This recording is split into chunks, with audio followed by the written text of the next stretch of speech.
नमस्कार दोस्तों, आप सभी का स्वागत है आपके अपने YouTube channel new fangled competition classes में। दोस्तों, यदि आप मैथ्स की प्रिपेयर कर रहे हैं और किसी भी एग्ज़ाम के लिए प्रिपेयर कर रहे हैं, तो आप हमारे चैनल से जुड़ सकते हैं।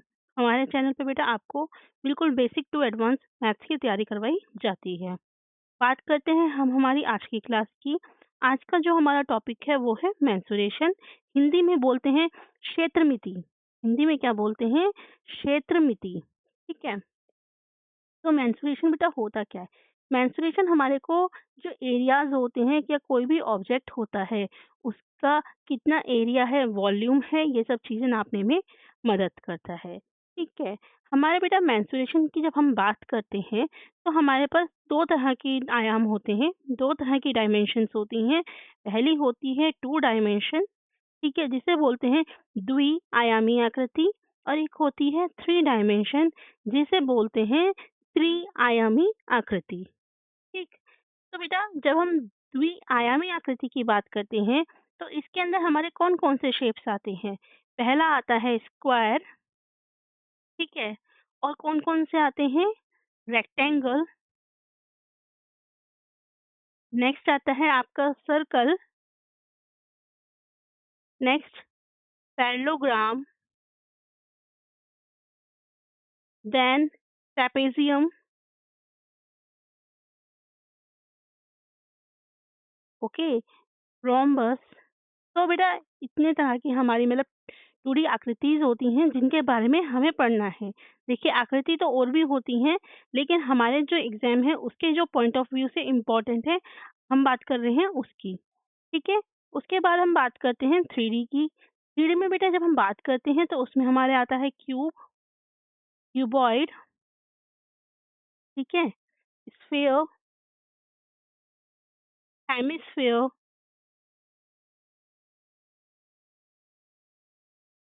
सिलेंडर, और क्या आता है हमारा? कोन। इस तरीके से हम क्या करते हैं बेटा, इन और ऑब्जेक्ट्स के बारे में बात करते हैं। अब मैं आपको बताती हूँ कि हम किस तरीके से तैयारी करेंगे। मैं सभी का एक-एक टॉपिक लूँगी बेटा, ठीक है? जैसे कि आज हम पढ़ेंगे रेक्टेंगल के बारे में। इसके बारे में पढ़ेंगे, रेक्टेंगल के बारे में पढ़ेंगे, ठीक है? और इस टॉपिक के बारे में समझाऊँगी, फिर इससे रिलेटेड हम बहुत सारे क्वेश्चंस करेंगे। ऐसा करने से क्या होगा कि आपका जो कांसेप्ट है, एक-एक पॉइंट पॉइंट को लेके, एक-एक टॉपिक को लेके वो क्लियर होता चला जाएगा। ठीक है? आपको समझ में आया मेंस्ट्रुएशन का काम क्या है बेटा? मेंस्ट्रुएशन एक हमारा एक क्या होता है, इसमें हम मेज़रमेंट करते हैं। क्या करते हैं? मेंस्ट्रुएशन में हम मेज़रमेंट करते हैं। किसका मेज़रमेंट करते हैं? ऑब्जेक्ट्स का मेज़रमेंट हम करते हैं। ठीक है? अब क्या होता है बेटा, जब हम मेंस्ट्रुएशन में बात करते हैं किसकी? टू डायमेंशनल ऑब्जेक्ट्स या टू डायमेंशनल फिगर्स की बात करते हैं, तो इसमें 2 चीज़ों के बारे में हम मेनली बात करते हैं। किसके बारे में बात करते हैं? जब हम किसी भी टू डायमेंशन फिगर की बात करते हैं, तो इसके अंदर हम कौन-कौन से टर्म्स का यूज़ करते हैं? एक हम यूज़ करते हैं टर्म एरिया, एक हम टर्म यूज़ करते हैं क्या? पेरीमीटर। 2 चीज़ों का बेटा हम यूज़ करते हैं। पहला यूज़ करते हैं एरिया, एरिया को बोलते हैं क्षेत्रफल। एरिया को क्या बोलते हैं? क्षेत्रफल। और पैरामीटर को बोलते हैं परिमाप। क्या बोलते हैं? परिमाप। तो यहाँ पे समझ में आया बेटा? तो हम क्या निकालते हैं, जब हम किसी भी 2D फिगर की बात करते हैं, तो उसका या तो हम एरिया निकालते हैं या फिर हम पैरामीटर निकालते हैं। और कौन-सी टर्मिनोलॉजी की बात होती है इसके अंदर? आपकी लेंथ हो सकती है, ठीक है? लंबाई, ठीक है? हाइट, सॉरी, ब्रेड्थ, इस टर्मिनोलॉजी की यूज़ होता है। और कौन-सी टर्मिनोलॉजी यूज़ होती है? साइड यूज़ होता है, ठीक है? एक मिनट मैं इसको रब कर देती हूँ एंड मैं आपको दोबारा से लिख के बताती हूँ कि हम किस-किस चीज़ की बात करते हैं।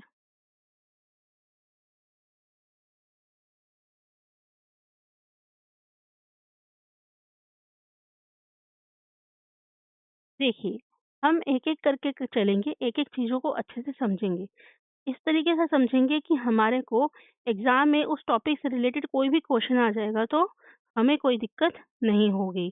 ठीक है? आज का जो रहेगा हमारा टॉपिक मेंस्ट्रुएशन के अंदर पहले रहेगा टू डायमेंशनल और उसमें भी हम बात करेंगे किसकी? उसमें भी हम बात करेंगे कि रेक्टेंगल की। यदि आपने रेक्टेंगल को अच्छे से समझ लिया, तो आप जो स्क्वायर है उसे भी अच्छे से समझ पाएँगे, ठीक है?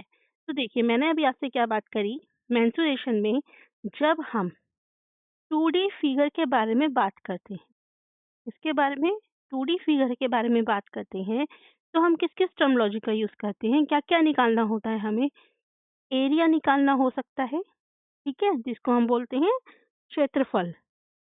हिंदी में क्या बोलते हैं? क्षेत्रफल, राइट? और क्या निकालना हो सकता है हमें? पैरामीटर निकालना हो सकता है। पैरामीटर को बोलते हैं परिमाप। क्या बोलते हैं? परिमाप। और हमें निकालने के लिए क्या पूछा जा सकता है? लेंथ। और क्या निकालने के लिए बोला जा सकता है? ब्रेथ निकालने के लिए बोला जा सकता है, ठीक है? मतलब बेसिकली हम क्या कर रहे हैं, मैं वो बता रही हूँ जो हम इसके अंदर टर्मिनोलॉजी यूज़ करेंगे। साइड, सर्कमफेरेंस, ठीक है? इस तरह के वर्ड्स बेटा आपको देखने को मिलेंगे जब हम इसकी बात करेंगे, ओके? डायामीटर, देखिए इस तरीके से हमें देखने को यहाँ पे मिलेगा। तो हम टॉपिक करते हैं बेटा अपना स्टार्ट क्या? रेक्टेंगल। समझिएगा रेक्टेंगल क्या होती है? रेक्टेंगल एक ऐसी क्लोज फिगर होती है, क्लोज फिगर मतलब एक बंद आकृति जिसकी 4 कोने होते हैं। पहली चीज़, क्या होते हैं बेटा? 4 कॉर्नर्स होते हैं। इन कॉर्नर्स को हम क्या बोलते हैं? वर्टेक्स। क्या बोलते हैं? वर्टेक्स। यानी कि वो पॉइंट जहाँ पे हमारे 2 आर्म्स आके मिल रहे हों, उसे हम क्या बोलते हैं? वर्टेक्स। तो रेक्टेंगल क्या है? रेक्टेंगल एक ऐसी आकृति है जिसके अंदर क्या होते हैं? 4 कोने होते हैं, पहली चीज। और चारों कॉर्नर पे जो एंगल बना होता है, किस एंगल पे होते हैं बेटा? वो 90 डिग्री के एंगल पे होते हैं। चारों के चारों जो होते हैं कॉर्नर, उनके बीच में जो एंगल बना होता है वो कितना होता है? 90 डिग्री का होता है, पहली चीज। और क्या होता है रेक्टेंगल के बारे में? रेक्टेंगल की बेटा जो अपोजिट साइड्स होती हैं, अपोजिट साइड्स कौन सी होती हैं? लेट्स से अगर ये साइड नंबर 1 है, तो ये साइड नंबर 2 हो गई। तो ये जो अपोजिट साइड है, साइड 1 और साइड 2, ये कैसी होती हैं? Parallel and equal. हमेशा याद रखेंगे रेक्टेंगल के अंदर जो हमारी अपोजिट साइड्स होती हैं, यानी कि ये वाली इसके बराबर और ये वाली इसके बराबर, हमेशा कैसी होगी? पैरेलल होगी। और कैसी होगी आपस में बेटा? इक्वल होगी। यहाँ तक समझ में आया आपको? चलिए, उसके बाद क्या होता है बेटा? जो हमारे रेक्टेंगल होता है, रेक्टेंगल के अंदर जो डायगोनल्स होते हैं, क्या होते हैं? डायगोनल्स होते हैं। डायगोनल्स की जो लेंथ होती है, वो इक्वल होती है। तो डायगोनल्स क्या होते हैं? देखिए, ब्लैक कलर ले लेते हैं, तो देखते हैं डायगोनल्स क्या होते हैं। इस पॉइंट से जब मैं इस पॉइंट तक एक लाइन खींचती हूँ, अपोजिट्स, ये इसके अपोजिट है ना, तो जब मैं इस पॉइंट से इस पॉइंट तक एक लाइन खींचती हूँ, तो इसको मैं क्या बोलती हूँ? डायगोनल। क्या बोलती हूँ? डायगोनल बोलती हूँ, ठीक है? अगर मैं इस पॉइंट से इस पॉइंट तक एक सीधी रेखा खींचती हूँ, तो इसे भी क्या बोला जाता है? डायगोनल। यानी कि जब हम अपोजिट पॉइंट्स को मैच करते हैं और वहाँ से एक लाइन खींचते हैं, उसे हम बोलते हैं डायगोनल। तो रेक्टेंगल की प्रॉपर्टी कहती है कि इसके जो डायगोनल्स होते हैं वो इक्वल होते हैं, यानी कि जो डायगोनल्स की लेंथ हमारी ये वाली होगी, ये वाली, ये जो डायगोनल की लेंथ है, ठीक है, इसकी लेंथ और ये जो डायगोनल की लेंथ है, ये वाली, ये कैसी होगी? बराबर होगी। अगर ये 12 सेंटीमीटर की है, तो ये भी कैसी होगी? 12 सेंटीमीटर की होगी, ठीक है? और दूसरी चीज़ क्या है? हमेशा याद रखेंगे कि ये जो डायगोनल्स होते हैं, हमेशा बाइसेक्ट करते हैं। बाइसेक्ट का मतलब क्या होता है कि वो 2 बराबर हिस्सों में बँट जाते हैं। हमेशा याद रखिएगा, आपको 2 वर्ड सुनने को मिलेंगे। एक वर्ड सुनने का मतलब एक है इंटरसेक्ट और एक होता है बाइसेक्ट। दोनों में फ़र्क क्या होता है? जब हम इंटरसेक्ट की बात कर रहे हैं तो इसका मतलब ये है कि इस तरीके से हमारी लाइन क्या हो रही है, आपस में काट रही है एक पॉइंट पर। ठीक है? और अगर मैं कह रही हूँ कि बाइसेक्ट करते हैं तो इसका मतलब ये है कि ये बराबर रेशियो में काटेंगे, मतलब कि जितना ये होगा उतना ही ये होगा, जितना ये होगा उतना ही ये होगा। यानी कि बराबर मात्रा में आपकी वो काटी जाएगी लाइन। तो आप दोनों वर्ड्स को याद रखेंगे। इंटरसेक्ट का मतलब हो गया कि किसी भी पॉइंट पे जाके वो कट रही है, और बाइसेक्ट का मतलब होता है कि आपके एक ऐसे पॉइंट पे जाके कटती है लाइन जहाँ से वो उसे बराबर के 2 हिस्सों में बाँट देती है। ठीक है? तो हमने अभी तक क्या-क्या प्रॉपर्टीज़ पढ़ी? हमने पढ़ा कि रेक्टेंगल हमारी कैसी फिगर होती है, क्लोज फिगर होती है जिसकी हमारी 4 साइड्स होती हैं, और 4 हमारे क्या होते हैं, कोने होते हैं। जो चारों कोने होते हैं वो 90 डिग्री पे हमारे होते हैं, 90 डिग्री पे होते हैं। इसकी जो अपोजिट साइड्स होती हैं रेक्टेंगल की, वो इक्वल और कैसी होती हैं, पैरेलल। कैसी होती हैं, इक्वल एंड पैरेलल। और क्या पढ़ा हमने इसके बारे में कि जो डायगोनल होता है उसके जो डायगोनल्स होते हैं, क्या होते हैं, डायगोनल्स होते हैं, वो इक्वल होते हैं, पहली बात। और दूसरी बात क्या है, वो हमेशा एक दूसरे को बराबर मात्रा में काटते हैं। यानी कि बिल्कुल 2 हाफ जो होंगे वो कैसे होंगे, इक्वल होंगे, यानी कि वो बराबर हिस्सों में बांटते हैं, बाइसेक्ट करते हैं। ये सब हमारी प्रॉपर्टीज किसकी होती हैं, रेक्टेंगल की। अब क्वेश्चन आता है कि हम एरिया पैरामीटर कैसे कैलकुलेट करेंगे। तो सबसे पहले तो आपको बेटा ये समझने की ज़रूरत है कि हमें एरिया और पैरामीटर कैलकुलेट करने की ज़रूरत पड़ी क्यों। तो देखिए, एक बात समझिए, सबसे पहले हम बात करते हैं पैरामीटर की। पैरामीटर क्या होता है? देखिए बेटा, पैरामीटर क्या होता है, परिमाप जिसने हमने बात करी थी, पैरामीटर की हमें ज़रूरत क्यों पड़ी? ज़रूरत हमें इसलिए पड़ी, जैसे कि मान लीजिए आपके पास एक टेबल है, जो क्या है, एक टेबल है, जो हमारे पास रेक्टेंगल की फॉर्म में है, ठीक है? अब एक बच्चा आया या फिर मैम आई, उसने कहा कि इसके चारों ओर एक लेस लगा दीजिए। आपको क्या करना है, इसके चारों ओर एक लेस लगानी है, फ्रिल लगानी है, ठीक है? अब बच्चे को कैसे पता चलेगा कि जो उसके चारों ओर लेस लगेगी वो कितने मीटर या सेंटीमीटर की होगी? मुझे ये बताइए। मैम ने बोल दिया एक बच्चे को आके कि ये वाली जो टेबल है, ठीक है, स्कूल में एक फंक्शन चल रहा है, उन्होंने बोला कि ये जो टेबल है, इस टेबल पे आपको क्या करना है, इसके चारों तरफ एक लेस लगानी है। ठीक है, अब मैम ने तो बोल दिया। अब बच्चा सोचने लगा कि इसके चारों तरफ लेस तो लगानी है, लेकिन मैं बाजार से जाके कितनी लेस लेके आऊँ? अब वो कंफ्यूज हो गया कि मैं कितनी लेस लेके आऊँ कि जो मेरे इस टेबल पे लग जाए। तो इस केस में बेटा हम क्या निकालते हैं, जो हमारी जो भी फिगर या ऑब्जेक्ट होता है उसका पैरामीटर निकालते हैं। पैरामीटर हमें क्या बताता है कि जो हमारे कॉर्नर्स होते हैं, ये जो हमारे साइड्स होती हैं, किनारे होते हैं ये वाले, ठीक है, इसका टोटल एरिया कितना होगा। पैरामीटर हमें क्या बताता है कि ये जो कॉर्नर, ये जो साइड्स हैं, कॉर्नर कॉर्नर की साइड्स हैं, इनका जो एरिया होगा ये हमें पैरामीटर बताता है। एग्जाम्पल से समझने की कोशिश करते हैं। जैसे कि मान लीजिए ये एक टेबल है, ठीक है, रेक्टेंगल टेबल है। इसका क्या है बेटा, 3 सेंटीमीटर। अब हमने क्या बताया था, अपोजिट्स इक्वल होते हैं, तो ये 3 सेंटीमीटर है, तो ये भी 3 सेंटीमीटर होगा। मान लीजिए ये मैंने 5 सेंटीमीटर लिया, तो ये भी 5 सेंटीमीटर हो गया। अब उसको इस रेक्टेंगल टेबल पे क्या लगानी है, लेस लगानी है। तो वो कैसे कैलकुलेट करेगा, वो क्या करेगा बेटा, इन चारों हिस्सों की जो लेंथ होगी, चारों साइड्स की जो लेंथ होगी वो निकालेगा। तो कितनी होगी, 3 + 5 + 3 + 5। हमने चारों साइड्स की वैल्यू को लिख लिया। हमें कितनी वैल्यू मिली, 16 सेंटीमीटर। यानी कि यदि उसे इस टेबल पे लेस लगानी है तो उसे लेस कितनी लानी पड़ेगी, 16 सेंटीमीटर की लेस लानी पड़ेगी। आया समझ में? पैरामीटर क्या होता है, जो हमारी साइड्स होती हैं उनके जो टोटल वैल्यू होती है उसे हम क्या बोलते हैं, पैरामीटर यानी कि परिमाप बोलते हैं। ओके, अब आता है एक वर्ड एरिया। क्या है? एरिया। अब इसी टेबल को हम ले लेते हैं, ठीक है। अभी हम किसकी बात कर रहे हैं? टेबल टॉप की बात कर रहे हैं।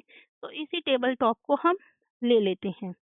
अब इस टेबल टॉप को हमने ले लिया। अब मैम आई, मैम ने कहा बेटा ये गंदी लग रही है टेबल, इसको पेंट करने की ज़रूरत है। आपको ये जो ऊपर का हिस्सा है, इसे पेंट करने की ज़रूरत है। अब आपको पेंट लाना है। अब आप कितना पेंट लाओगे?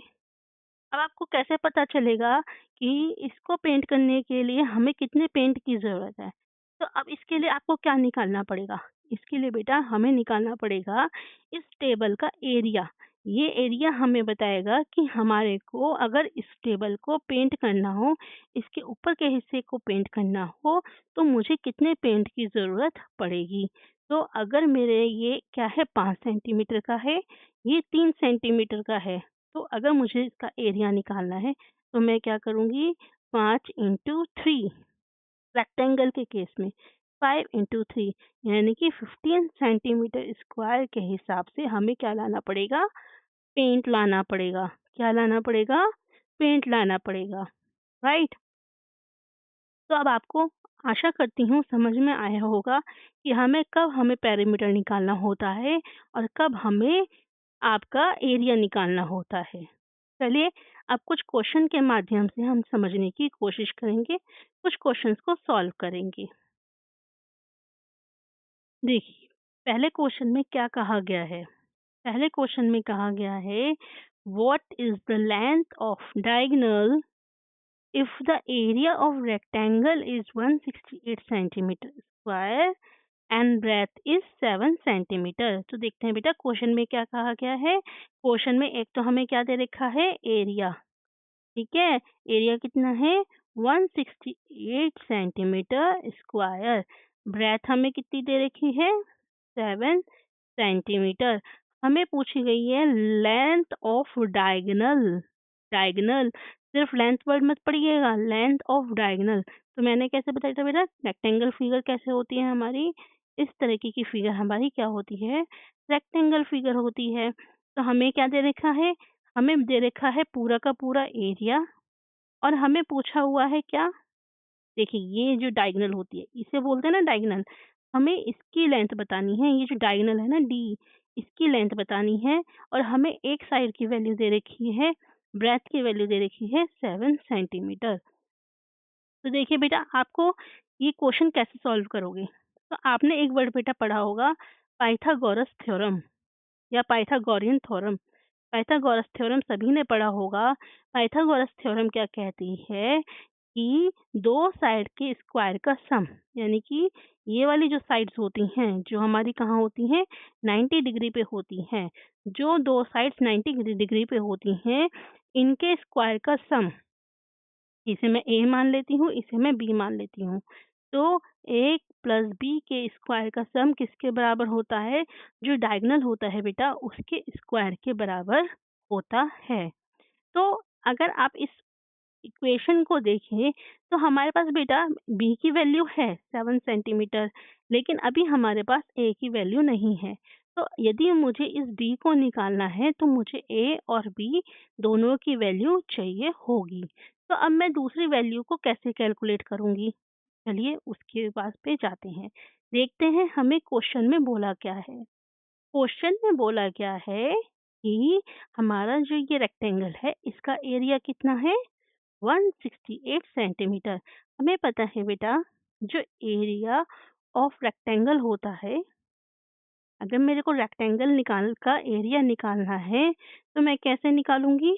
Length into breadth. लेंथ की मल्टीप्लाई किससे करूंगी? ब्रेथ से। एरिया कितना दे रखा है हमें ऑलरेडी क्वेश्चन में? 168। ठीक है, लेंथ हमें नहीं पता, ब्रेथ कितनी दे रखी है? 7।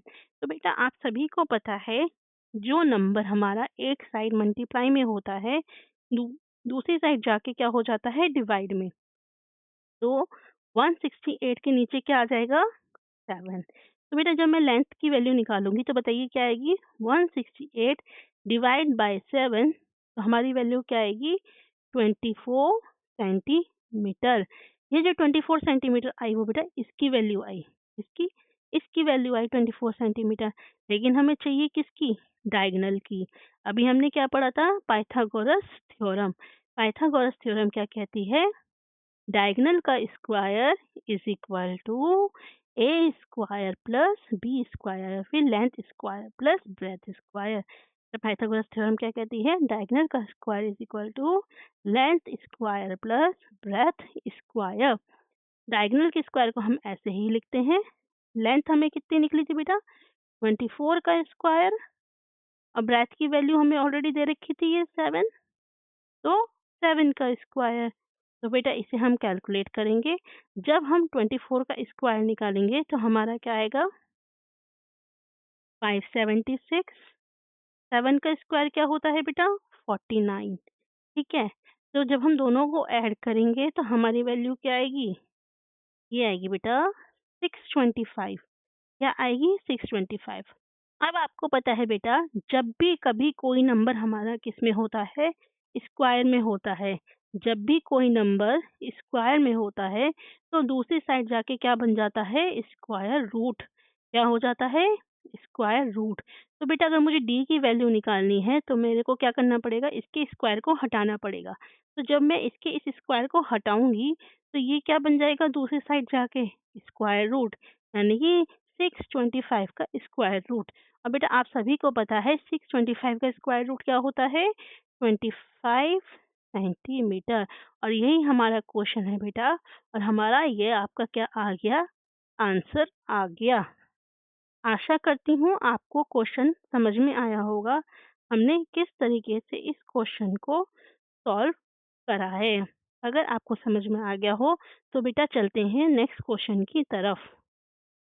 देखिए, नेक्स्ट क्वेश्चन में क्या बोला गया है? If length and breadth of a room is 15 meter, 17 centimeter, 9 meter, 2 centimeter respectively, what is the minimum number of square tile which is fit for that? देखिए, तो क्वेश्चन में कुछ इस तरीके से बोला गया है कि मान लीजिए इन्होंने क्या करा यहाँ पे, आपका इस तरीके से एक रेक्टेंगल ले लिया। ठीक, अब इसके अंदर वो क्या चाहते हैं, वो आपके इस तरीके से कुछ स्क्वायर टाइल्स लगाना चाहते हैं। क्या चाहते हैं? Square tiles. ठीक है, इस तरीके से वो स्क्वायर के टाइल्स लगाना चाहते हैं। तो अब मुझे एक बात बताइए बेटा, अब देखते हैं क्वेश्चन में क्या कहा गया है। ये कहते हैं ये जो पूरा का पूरा क्या है आपका? पूरा का पूरा जो आपका रूम है, इसको क्या है? ये रूम है। इसकी हमें बेटा लेंथ और ब्रेड्थ दे रखी है। लेंथ कितनी दे रखी है? 15 मीटर, 17 सेंटीमीटर, और ब्रेथ कितनी दे रखी है? 9 मीटर, 2 सेंटीमीटर। तो सबसे पहले आपको एक बात याद रखनी है, जब कभी भी हमें क्वेश्चन में 2 यूनिट्स में दे रखा हो तो हम क्या करते हैं? उसे कन्वर्ट कर लेते हैं। हम क्या करते हैं बेटा? उसे 1 यूनिट के अंदर कन्वर्ट कर लेते हैं। तो हम ये पूरा का पूरा सेंटीमीटर में कन्वर्ट कर लेते हैं। हमें पता है कि 1 मीटर की वैल्यू कितनी होती है? 100 सेंटीमीटर। 1 मीटर की वैल्यू कितनी होती है? 100 सेंटीमीटर। तो बेटा 15 मीटर की वैल्यू कितनी होगी? यूनिटरी मेथड लगाया है तो बेटा 15 मीटर की वैल्यू होगी 15 इंटू 100, यानी कि 1500 सेंटीमीटर। और ऑलरेडी हमारे पास और कितना सेंटीमीटर है? 17। इसको हम बेटा ऐड कर देंगे तो वैल्यू क्या आएगी? 15, 17 सेंटीमीटर। तो ये हमारी क्या निकली? लेंथ। अब हम क्या निकालते हैं? ब्रेथ। इसी तरीके से जब हम ब्रेथ निकालेंगे बेटा तो 1 मीटर की वैल्यू कितनी होती है? 100 सेंटीमीटर। तो बेटा 9 मीटर की वैल्यू कितनी होगी? 9 इंटू 100, दैट इज 900 सेंटीमीटर। और 2 वैल्यू हमें ऑलरेडी दे रखी है तो हम क्या करेंगे बेटा? इसके अंदर क्या करेंगे? ऐड कर देंगे सेंटीमीटर। तो हमें बेटा लेंथ भी मिल गई, ब्रेथ भी मिल गई। यहाँ तक समझ में आया सभी को?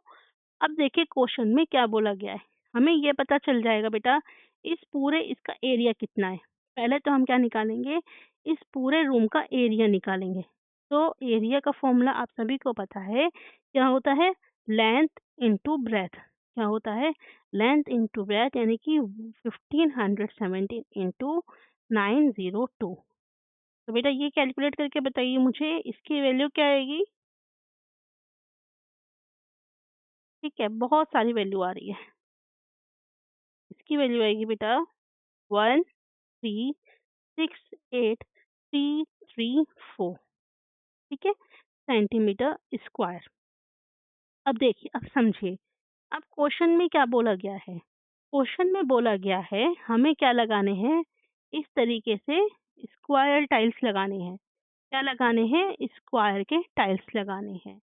ठीक है, तो इसके अंदर, इस पूरे एरिया के अंदर हम कितनी स्क्वायर टाइल्स लगा सकते हैं? तो आपको बेटा सबसे पहले ये पता होना चाहिए कि जो स्क्वायर शेप होती है बेटा, उसका एरिया का फॉर्मूला क्या होता है? Side square. जब हम अभी क्वेश्चन स्क्वायर टॉपिक पे जाएंगे तो हम देखेंगे। ठीक है, तो बेटा आपको याद रखना है, जो स्क्वायर शेप होती है उसके एरिया का फॉर्मूला होता है साइड स्क्वायर। साइड का स्क्वायर। ठीक है, यानी कि ए स्क्वायर इंटू ए स्क्वायर। अब हमें यहाँ पे ये नहीं पता बेटा कि यहाँ पे जो ये ईंट है, ठीक है, वो कितने सेंटीमीटर्स की है, क्या हमें पता है? नहीं पता। तो हमें नहीं पता, तो अब हम क्या करेंगे? अगर मैं बेटा, देखिए अब समझिए क्वेश्चन में क्या बोल रखा है। क्वेश्चन में बोल रखा है कि आपका,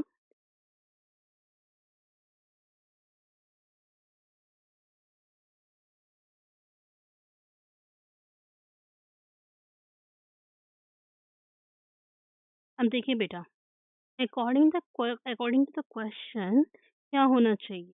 अकॉर्डिंग टू द क्वेश्चन ये होना चाहिए, हमें, मैंने ये तो बता दिया आपको कि एक टाइल्स का जो एरिया होगा वो क्या होगा बेटा? Side square. तो क्या मैं ये कह सकती हूँ कि मान लीजिए इसमें कितनी टाइल्स आ सकती है? N is equal to x square is equal to 1368334। हम ऐसा कह सकते हैं ना बेटा, भाई अगर मेरी 10 टाइल्स हैं, 100 टाइल्स हैं, जो भी आएंगी यहाँ पे, उनका और एक टाइल का मल्टीप्लाई करूंगी तो मेरी वैल्यू इसी के तो बराबर आएगी। बट अब प्रॉब्लम क्या है, मेरे पास इस एक्स की वैल्यू नहीं है। ठीक है, प्रॉब्लम ये है कि मेरे पास इस एक्स की वैल्यू नहीं है, तो मैं इस एक्स की वैल्यू क्या कैसे निकालूंगी? तो ऐसे केसेस में क्या होता है बेटा, हमें क्या करना होता है? एचसीएफ लेना होता है। एचसीएफ लेना होता है इसका, लेंथ का और ब्रेथ का।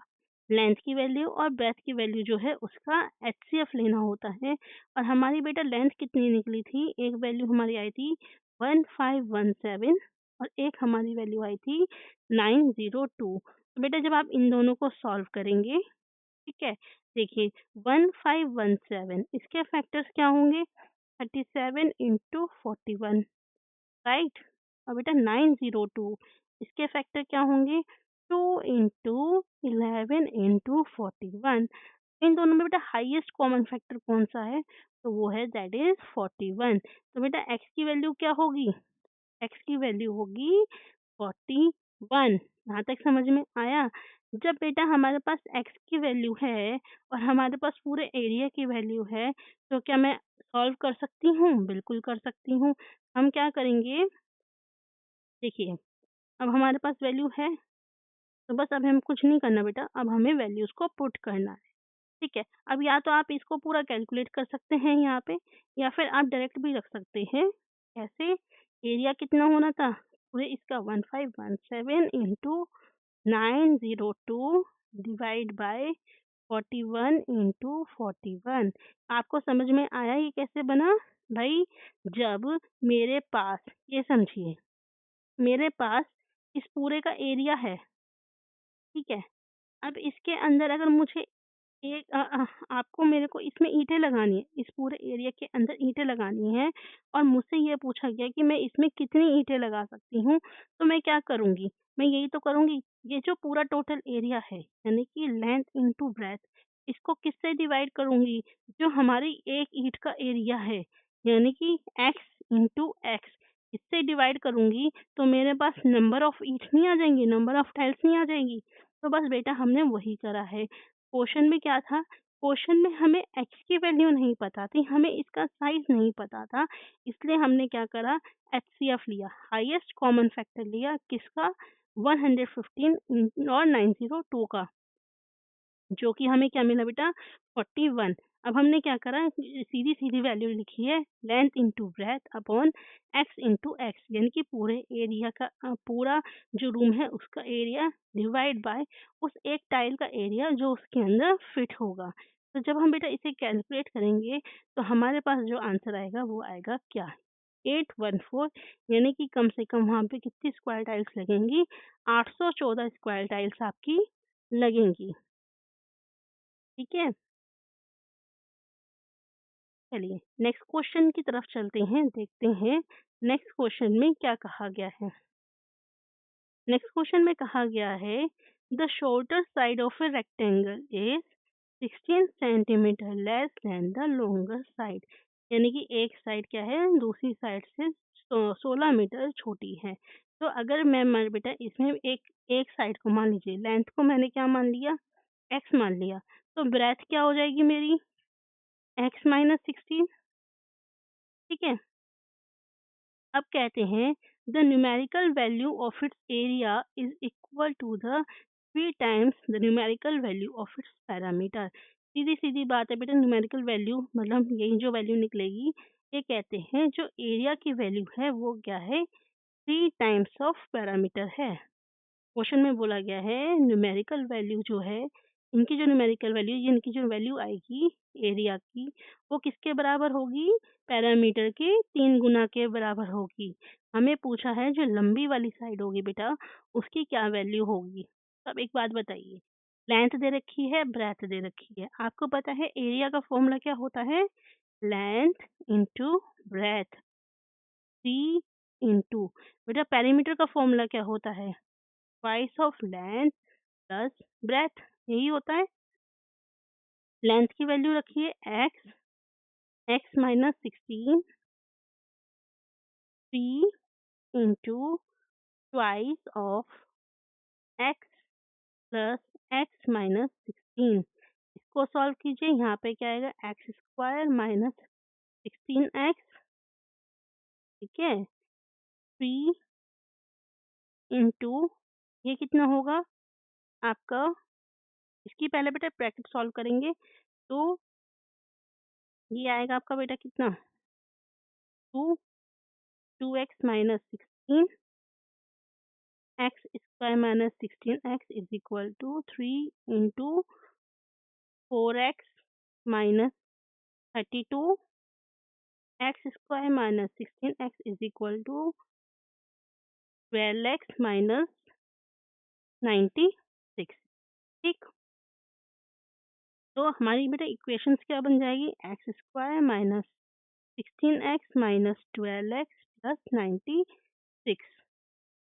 Is equal to 0। हमने क्या करा है पूरी की पूरी वैल्यू उठा के इधर लिया है और जब हम दूसरी साइड लेके जाते हैं तो हमारे क्या हो जाते हैं साइन चेंज हो जाते हैं। यहाँ 12 पॉजिटिव है तो दूसरी साइड जाके क्या होगा नेगेटिव हो जाएगा। ठीक है, एक साइड नेगेटिव है एक साइड पॉजिटिव है। ओके, अब देखते हैं बेटा इसको कैलकुलेट करते हैं। तो कैलकुलेट कीजिए देखिए कितना होगा x square minus 28x plus 96। अब कुछ नहीं है बेटा अब आपको वही करना है जो आपने पहले की क्लासेस में भी पढ़ा होगा। हमने बेटा आज तक क्या करा है हमें फैक्टर्स निकाले हैं। हमें क्या निकालना है फैक्टर्स निकालना है। तो जल्दी से बेटा फैक्टर्स निकाल दीजिए।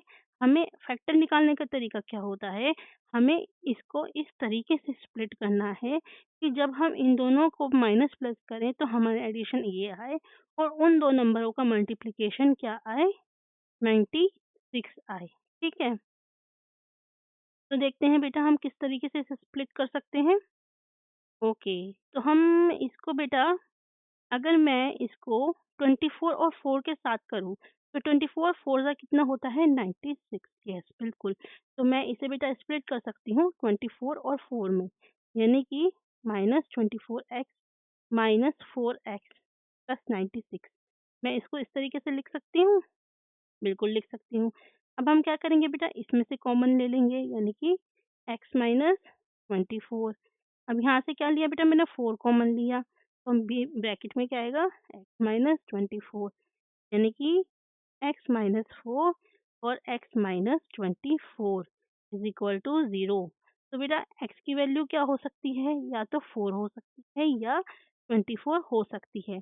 अब एक बात बताइए, यदि मेरी x की वैल्यू होती 4, ठीक है, तो आपका ब्रेथ कितना पहुंच जाता, -12, जो कि पॉसिबल नहीं है। तो सीधी सी बात है बेटा, मेरे पास क्या ऑप्शन रहा, सिर्फ 24 मेरे पास ऑप्शन रहा। तो यानी कि x की वैल्यू क्या होगी, 24 सेंटीमीटर होगी।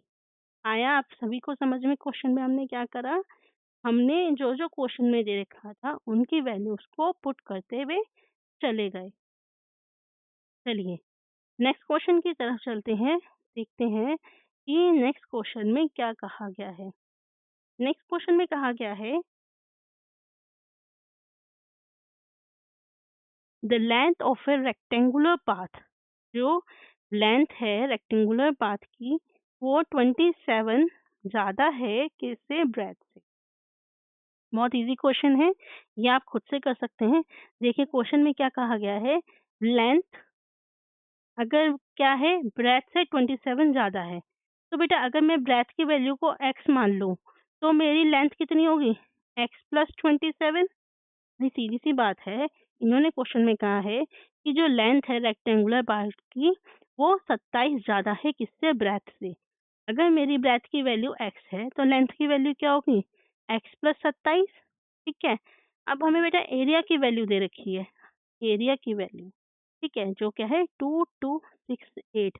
हमें पता है बेटा कि एरिया ऑफ रेक्टेंगुलर पार्क क्या होता है, लेंथ इनटू ब्रेथ, क्या होता है, लेंथ इनटू ब्रेथ।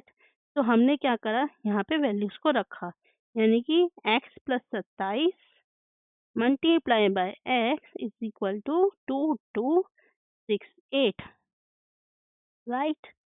उसके बाद हम क्या करेंगे, वैल्यू को मल्टीप्लाई कीजिए, 27x इज इक्वल टू 2268, ठीक है। अब क्वेश्चन में क्या कहा गया बेटा, आपको पता है हमें क्या, हम क्या करेंगे, क्वाड्रेटिक इक्वेशन बनाएंगे और इस वैल्यू को यहाँ लेके जाएंगे, यानी कि 27x माइनस 2268, राइट, ये 0।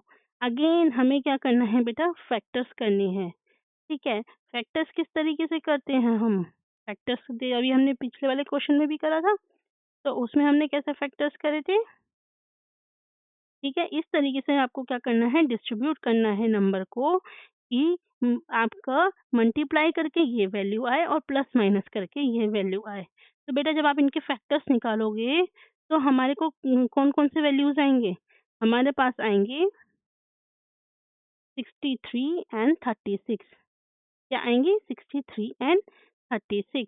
तो बेटा मैं क्या कर सकती हूँ, 63 और 36 वैल्यूज आएंगी, तो यानी कि 6x प्लस 63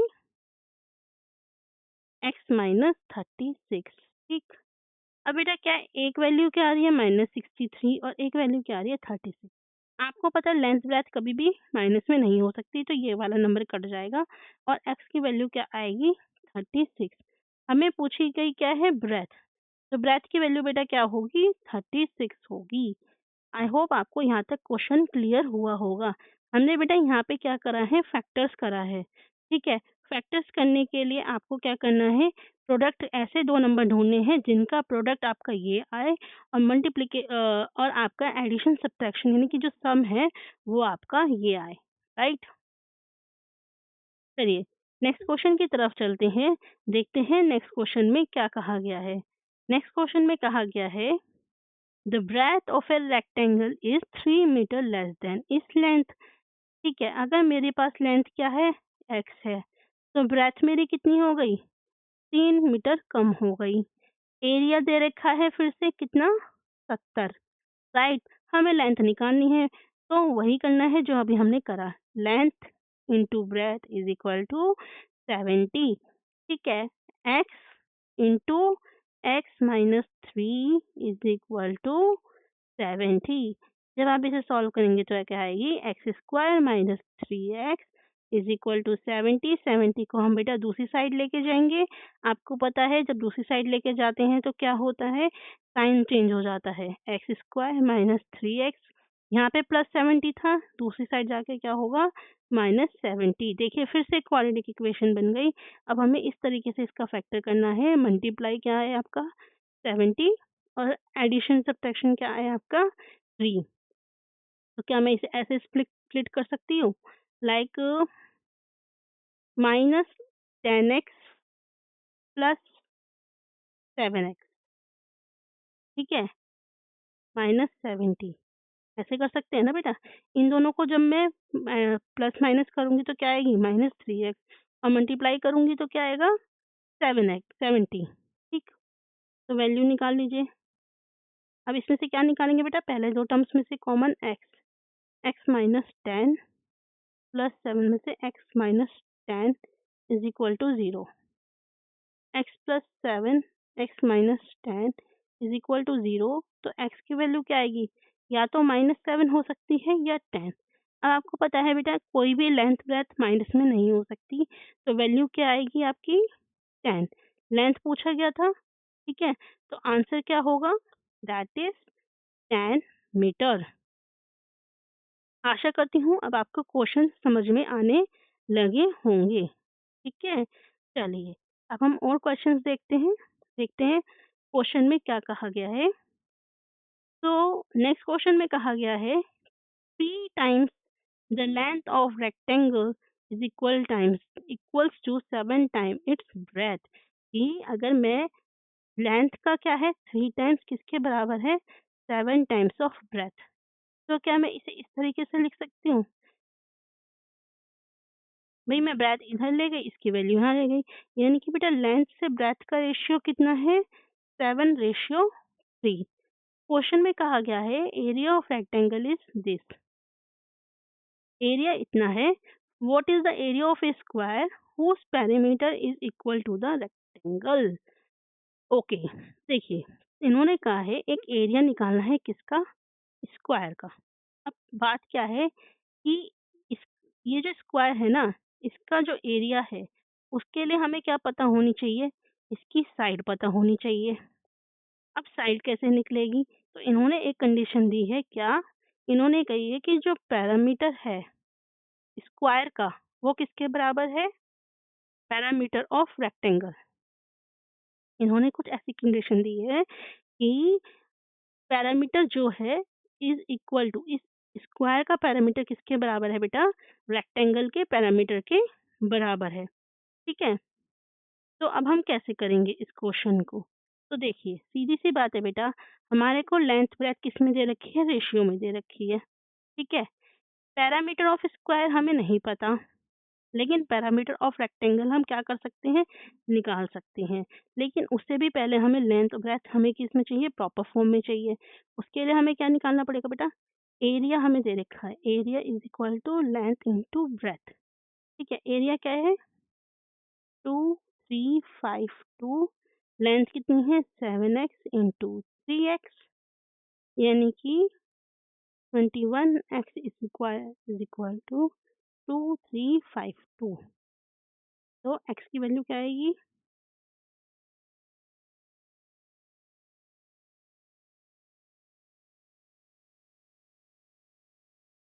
112 जाएगी, 112, ठीक है। तो हम इसे और क्या कह सकते हैं, x की वैल्यू 10.5, x की वैल्यू कितनी आ रही है, 10.5, ठीक है। अब हमें क्या है, जब हमारी x की वैल्यू क्या आ रही है, 10.5 आ रही है, तो क्या मैं इसके लेंथ ऑफ दैट निकाल सकती हूँ, लेंथ कितनी होगी, 7 इंटू 10.5, दैट इज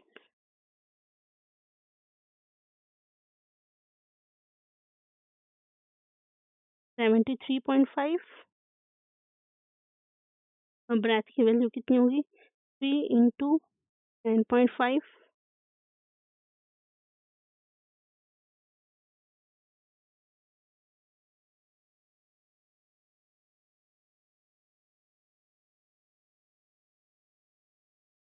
31.5 क्या आएगी बेटा? 31.5। इससे हमें लेंथ और ब्रेथ की वैल्यू मिल गई। अब बेटा जब हमें लेंथ और ब्रेथ की वैल्यू मिल गई, तो क्या मैं पैरामीटर ऑफ स्क्वायर निकाल सकती हूँ? ठीक है? पहले रेक्टेंगल का पैरामीटर का फॉर्मूला क्या होता है? Twice of length plus breath, और इसका क्या होता है? 4 इंटू साइड। ठीक है? ट्वाइस। लेंथ कितनी निकली? 73.5, 31.5, 4 इंटू साइड, 2 इंटू, वैल्यूज को ऐड कर दीजिए।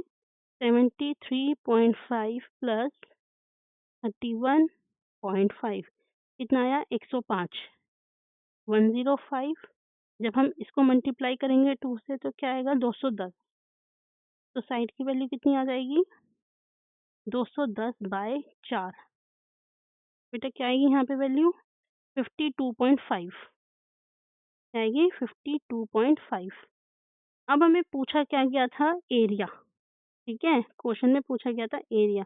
अभी मैंने बताया बेटा, जो स्क्वायर होता है उसका जो एरिया का फॉर्मूला होता है वो क्या होता है? साइड का स्क्वायर। क्या होता है? साइड का स्क्वायर। तो अब हमारे यहाँ पे साइड की वैल्यू कितनी निकली है? 52.5। अब हम क्या करेंगे? एरिया ऑफ स्क्वायर का फॉर्मूला लगाएंगे, जो कि साइड स्क्वायर होता है, यानी कि 52.5 का स्क्वायर। चलिए लिखिए, area of square is equal to side square. Side क्या निकली? 52.5 का स्क्वायर। तो जल्दी से बताइए इसकी क्या वैल्यू आएगी? इसकी बेटा आएगी वैल्यू 2756.25 सेंटीमीटर स्क्वायर। देखिए, बस क्वेश्चन में क्या है, आपको समझने की देरी है कि क्वेश्चन में क्या दे रखा है और क्या पूछा है। इसके अलावा आपको क्या जानने की ज़रूरी है कि आपके फॉर्मूले, जो कि बहुत एक इम्पॉर्टेंट रोल प्ले करते हैं। तो चलिए देखते हैं नेक्स्ट क्वेश्चन में क्या कहा गया है। नेक्स्ट क्वेश्चन में कहा गया है, अ रेक्टेंगुलर ग्रासी। तो अच्छा, पहले ये वाला क्वेश्चन करते रहिए। There is a rectangular garden 220 metre into 70 metre. बेटा इसमें क्या कहा गया है? इसमें हमारे को डायमेंशन दी हुई है किसकी? एक रेक्टेंगुलर गार्डन की। मैं यहाँ पे ड्रॉ कर लेती हूँ एक रेक्टेंगुलर गार्डन। राइट? ठीक है?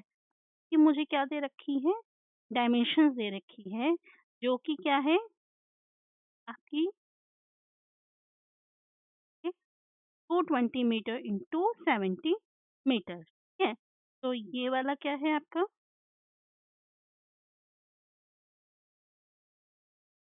220। तो मैं इसको 220 मान लेती हूँ, तो मैं मान लेती हूँ 70। राइट? अब इन्होंने कहा है, a path of which 4 metre is built around the garden. पूरा गार्डन था, जो गार्डन, अब इसके चारों ओर क्या हुआ है? एक 4 मीटर की क्या बनाई गई है? रास्ता बनाया गया है। ठीक है? तो देख लेते हैं कैसे होगा इसका भी। 4 मीटर का रास्ता बनाया गया है, तो यहाँ पे 4 मीटर का रास्ता ड्रॉ कर दें। ठीक?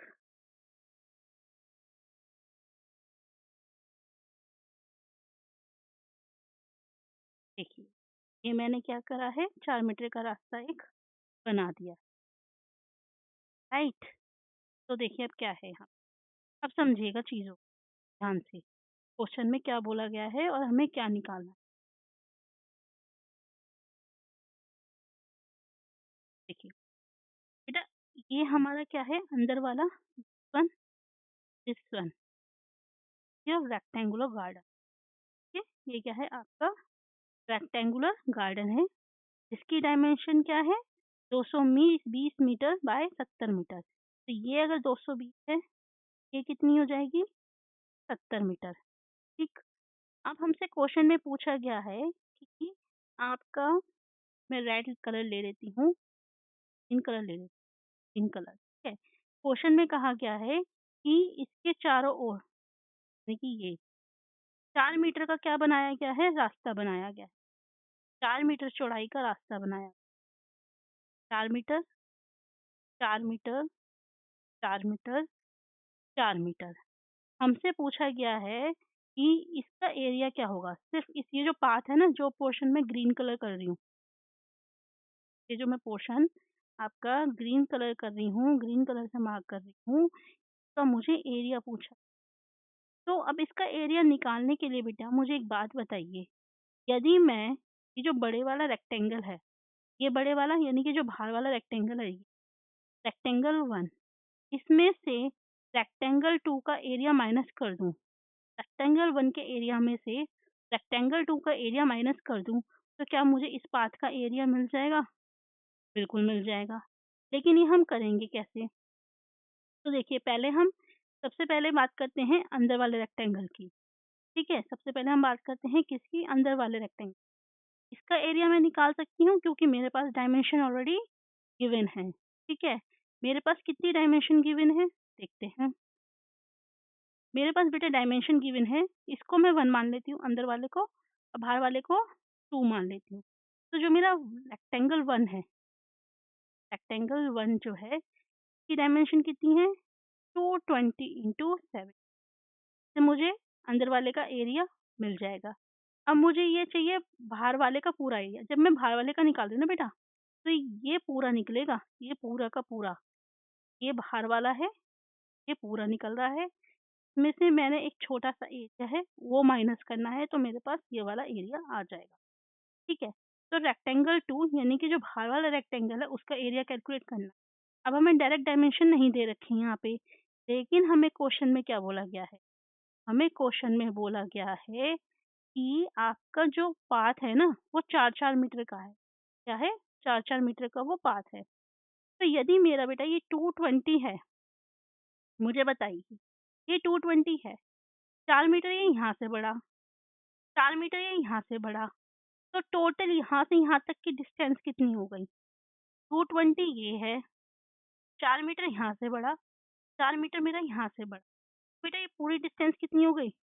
28, राइट?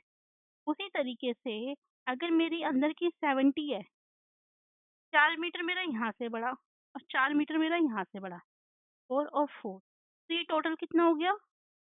78। अब मेरे पास बेटा बाहर की जो रेक्टेंगल है उसकी डायमेंशन भी आ गई, तो क्या मैं इसका एरिया निकाल सकती हूँ? बिल्कुल निकाल सकती हूँ। 228 इंटू 70, हमें क्या निकालना है? एरिया ऑफ पाथ निकालना है, एरिया ऑफ पाथ यानी कि रास्ते का एरिया। तो यदि मैं जो हमारा बाहर वाला रेक्टेंगल है, रेक्टेंगल 2 में से रेक्टेंगल 1 का एरिया माइनस कर दूं, तो क्या मुझे आंसर मिल जाएगा? बिल्कुल मिल जाएगा। कर दीजिए जी। 228 78 प्लस 220 इंटू 70। तो बेटा मुझे इसका कैलकुलेट करके बताइए आप लोगों को क्या आंसर मिलता है? पहले 228 की कीजिए मल्टीप्लिकेशन 78। तो जब आप 228 का मल्टीप्लिकेशन करेंगे 78 के साथ, तो आपका आंसर आएगा 1774। और जब आप इसकी 220 की 70 के साथ करेंगे, तो आंसर आएगा 1540। अब हम क्या करेंगे? अब हम 17784 में से 15400 को माइनस करेंगे, और जब हम माइनस करेंगे तो बेटा हमारा आंसर आएगा 2384 स्क्वायर। आई होप आपको समझ में आया होगा हमने क्वेश्चन को किस तरीके से सॉल्व करा है। इसी कंसेप्ट पे बेस्ड हमारा बेटा नेक्स्ट क्वेश्चन भी है, तो इसे भी ध्यान से सुनिए देखिएगा। देखिए नेक्स्ट क्वेश्चन में कहा गया है एक रेक्टेंगुलर ग्रासी प्लॉट है जो कि क्या है, 112 मीटर लंबा और 78 मीटर ब्रॉड है। It has travel path 2.5 wide all around it inside the plot. देखिए इस क्वेश्चन में क्या था, इसने क्या करा था बेटा, बाहर बनाया था। क्या था, दैट जो प्लॉट है उसके बाहर एरिया बनाया था। तो हमने क्या करा था, हमने जो 220 है उसके अंदर +4 और +4 किया था। लेकिन इस वाले क्वेश्चन में क्या है बेटा, इसने क्या करा है कि जो हमारा एरिया था, ये जो हमारा रेक्टेंगुलर एरिया था, इसके अंदर, ठीक है, इसके अंदर इसने क्या करा है, एक और एरिया बनाया है। क्या बनाया है? एक और एरिया बनाया है इस तरीके से। तो हमें जो डायमेंशन दे रखी है वो बाहर वाले की दे रखी है 112 78। हमें अंदर वाले की नहीं दे रखी। बस हमें ये बता रखा है अंदर वाले का जो विड्थ है वो कितना है 2.5। तो जब हम इसे बेटा कैलकुलेट करेंगे तो अब की बार हम इस एरिया के अंदर, इस साइज के अंदर, इस साइड के अंदर हम इसे प्लस नहीं करेंगे, हम क्या करेंगे माइनस। तो एरिया 1 जो हमें ऑलरेडी दिया दिया हुआ है वो क्या होगा 112 इंटू 78। और एरिया 2 कितना होगा? एरिया 2 होगा बेटा 112 minus 2.5 minus 2.5 into 78 minus 2.5 minus 2.5। यानी कि जब आप बेटा 112 में से 5 माइनस करेंगे इंटू 78 में से 5 माइनस करेंगे तो आपका यहाँ क्या आएगा 107 इंटू 73। बस अब आपके पास एरिया 1 की वैल्यू है बेटा, एरिया 2 की वैल्यू है। आप दोनों को सब्ट्रैक्ट करेंगे तो आपको क्या मिल जाएगा, इस जो पाथ है इसका एरिया हमें मिल जाएगा। तो आगे कैलकुलेशन आप खुद करेंगे, मैंने आपको बता दिया दोनों में क्या फ़र्क है। आपको क्वेश्चन को बहुत ध्यान से पढ़ना है, कंसेप्ट सेम है, बस फ़र्क इतना है कि इस वाले क्वेश्चन में उन्होंने जो वॉल बनाई थी, ठीक है, जो पाथ बनाया था, वो गार्डन के बाहर बनाया था। इस वाले क्वेश्चन में गार्डन के अंदर बनाया है। जब बाहर बनाएँगे तो नया एरिया, नए साइड निकालने के लिए हमने प्लस किया था और जब हम अंदर बनाएँगे तो नई साइड निकालने के लिए हम क्या करेंगे, दोनों साइड से माइनस कर देंगे। ठीक है? चलिए, अब नेक्स्ट क्वेश्चन की तरफ चलते हैं। देखते हैं हमें नेक्स्ट क्वेश्चन में क्या बोला गया है।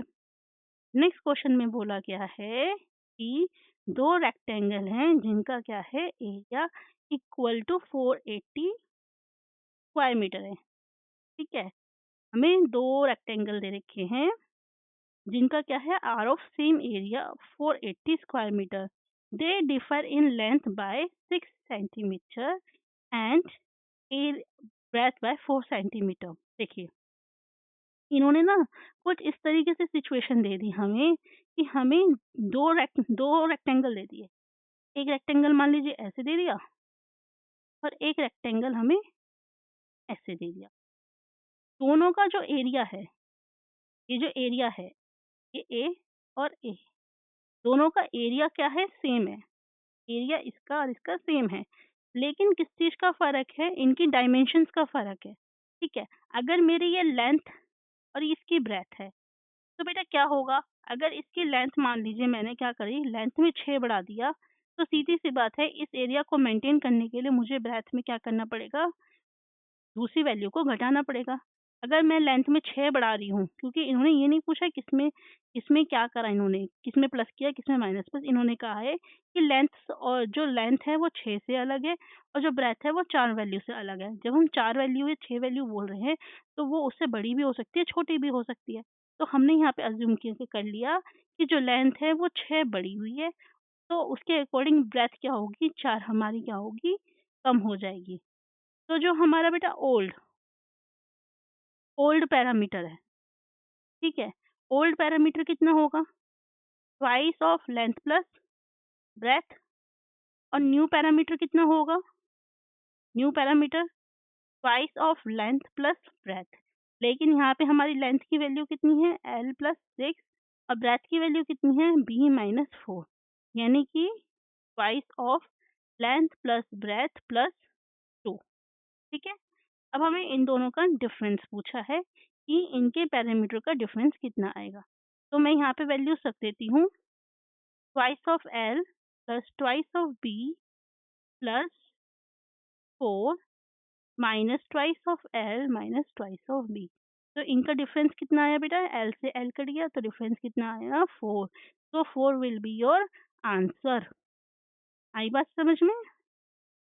चलिए नेक्स्ट क्वेश्चन की तरफ चलते हैं, देखते हैं नेक्स्ट क्वेश्चन में क्या बोला गया है। And this will be the last question from the topic rectangle. ठीक है, देखिए नेक्स्ट क्वेश्चन में कहा गया है the length and the breadth of rectangle are in ratio 3:2। में क्या है बेटा, जो हमारी रेक्टेंगल है उसकी लेंथ और ब्रेथ को रेशियो में दे रखा है, यानी कि लेंथ रेशियो ब्रेथ इज 3:2।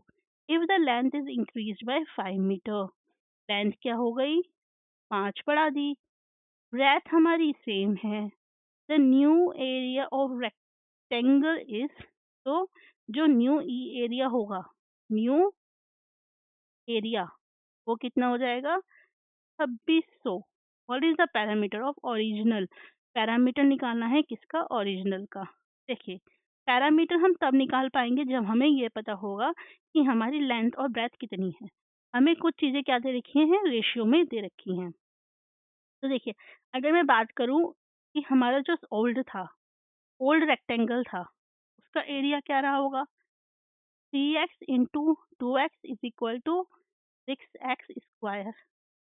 और न्यू रेक्टेंगल का एरिया कितना होगा, क्योंकि अब इसमें 5 इन्होंने लेंथ बढ़ा दी, ठीक है। तो आपका क्या हो गया यहाँ पे, ये आपका लेंथ, क्योंकि आपकी x+5 हो गया ना, x+5 × x, ब्रेथ हमने सेम रखी है, ब्रेथ हमारी चेंज नहीं हुई, तो सेम रखी है, ठीक है। तो ब्रेथ कितनी थी आपकी, देखिए, लेंथ कितनी हो गई 3x+5 और ब्रेथ कितनी हो गई 2x, ठीक है। और ये किसके अकॉर्डिंग दे रखा है, इसके इक्वल की दे रखा है 2600। तो मैं ऐसे कर सकती हूँ, 6x² + 5 = 2600, राइट। क्या मैं ऐसे कर सकती हूँ, यहाँ पे बेटा आपका 1 मिनट, 1 सेकेंड, एक बार फिर से करते हैं। यहाँ पे आपको शायद समझ में नहीं आया कि हमने किया क्या। मैं आपको इसे दूसरे तरीके से समझाने की कोशिश करती हूँ। देखिए, हमें क्वेश्चन में दे रखा है जो हमारा पुराना रेक्टेंगल है उसकी लेंथ और ब्रेथ का रेशियो कितना है, 3:2। तो लेंथ कितनी हो गई 3x और ब्रेथ कितनी हो गई 2x, करेक्ट। अब हमें बोला गया है कि जो न्यू रेक्टेंगल है उसमें क्या हुआ, हमारी जो लेंथ है वो किससे बढ़ गई, 3x प्लस से बड़ी 5 से, ये लेंथ है। और जो ब्रेथ है वो क्या है, सेम है, यानी कि 2x। यहाँ तक समझ में आया। अब इन्होंने कहा है कि जो न्यू एरिया है रेक्टेंगल का वो कितना है 2600। हमें पता है रेक्टेंगल का फॉर्मूला क्या होता है, length into breadth equal to 2600। Length कितनी है 3x+5 और ब्रेथ कितनी है 2x = 2600। तो वैल्यू कितनी हो जाएगी 6x² + 10x, ठीक है, = 2600। अब इसको सॉल्व कर लीजिए। जब आप इसको इक्वेशन को सॉल्व करेंगे तो आपका क्या आएगा, 3x² + 5x = 1300। अब मैं इस 1300 को इधर लेके आऊंगी तो क्या होगा, 3x² + 5x - 1500। अब फिर से हमारी क्वाड्रेटिक इक्वेशन बन गई। अब हम इसे सॉल्व करेंगे, तो जब हम इसे सॉल्व करेंगे तो हमारी वैल्यू क्या आएगी, 3x² - 3x + 5x - 1500 = 0। तो यहाँ से हमें पता चल रहा है क्या बनेगा, 3x प्लस, यहाँ से हम 3 निकालेंगे, यहाँ पे क्या बचेगा, x माइनस 20 है। यहाँ से हम 65 निकालेंगे तो क्या बचेगा, x माइनस 20।